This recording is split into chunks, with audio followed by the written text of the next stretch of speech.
বুধবার আগুন লাগে হংকংয়ের এক বহুতলে। আগুন নিয়ন্ত্রণে আসে শুক্রবার সকালে। দুদিনের এই ভয়াবহ আগুনে এখনো পর্যন্ত মৃতের সংখ্যা বেড়ে দাঁড়িয়েছে 128 জন।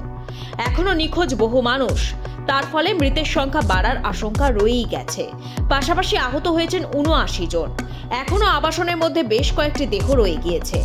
দুর্ঘটনার পর থেকে এখনো পর্যন্ত 1018টি ইউনিটকে উদ্ধার কাজে নামানো হয়েছে। আবাসনের ঘরের জানালা ভেঙে উদ্ধার কাজ চালানো হয়। মৃতদের এবং আহতদের পরিবারকে আর্থিক সাহায্য দেওয়ার কথা জানানো হয়েছে। সেই দেশের সরকারের তরফে প্রাথমিক তদন্তে জানা গিয়েছে দুর্ঘটনার সময় ফায়ার অ্যালার্ম ঠিকমতো কাজ করেনি, যার জেরে আগুন লাগার পর বাইরে বের হয়ে আসার পর্যাপ্ত সময়ও পাননি আবাসনের বাসিন্দারা।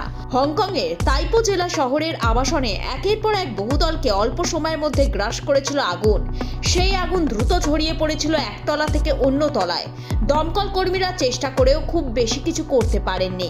বিশেষজ্ঞদের মতে সংস্কারহীন ভবনগুলিতে পাওয়া বাঁশের ভাড়া এবং অন্যান্য নির্মাণ সামগ্রী যেমন ফোমের বোর্ড থেকে আগুন দ্রুত ছড়িয়ে পড়তে সাহায্য করেছে বলে মনে করা হচ্ছে।